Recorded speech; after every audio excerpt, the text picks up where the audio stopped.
বদনজর বা নজর লাগা এটা একটা বাস্তব বিষয়।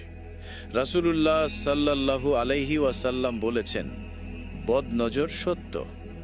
অনেক সময় আমরা দেখি কোনো কারণ ছাড়াই মানুষ অসুস্থ হয়ে যাচ্ছে, দুশ্চিন্তায় ভুগছে বা জীবনে অস্থিরতা চলে আসছে।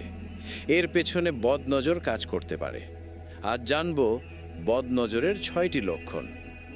প্রথম লক্ষণ, চুল পড়া।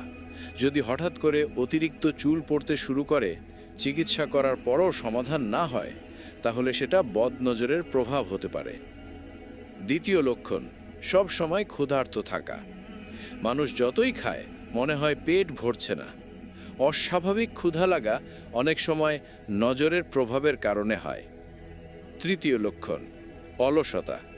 যে মানুষ আগে কর্মঠ ছিল, হঠাৎ করে তার মধ্যে প্রচণ্ড অলসতা নেমে এলো, কোনো কাজেই মন বসছে না, এটাও বদনজরের লক্ষণ হতে পারে। চতুর্থ লক্ষণ, বারবার হাই ওঠা। স্বাভাবিক অবস্থায় হাই আসা ঠিক আছে, কিন্তু অতিরিক্ত ও অকারণ হাই ওঠা অনেক সময় নজরের একটি প্রভাব। পঞ্চম লক্ষণ, সব সময় রাগান্বিত থাকা। মানুষ বিনা কারণে চিৎকার করে, ছোটোখাটো ব্যাপারেও রেগে যায়, অন্তরে প্রশান্তি থাকে না, এটাও বদনজরের আলামত হতে পারে। ষষ্ঠ লক্ষণ, অকারণেই কান্না করা। কোনো বাস্তব কারণ ছাড়াই মন খারাপ হয়ে যায়, চোখে পানি চলে আসে। অনেকেই বুঝতে পারেন না কেন এমন হচ্ছে। এর পেছনেও নজরের প্রভাব থাকতে পারে।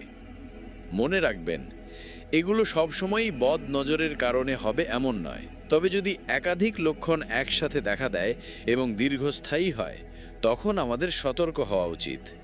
রাসূলুল্লাহ সাল্লাল্লাহু আলাইহি ওয়াসাল্লাম আমাদের শিখিয়েছেন বদনজর থেকে বাঁচার দোয়া পড়তে, বিশেষ করে সূরা ফালাক ও সূরা নাস বেশি বেশি তেলাওয়াত করতে।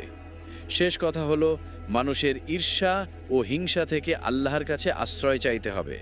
আল্লাহ আমাদের সবাইকে বদনজরের ক্ষতি থেকে হেফাজত করুন।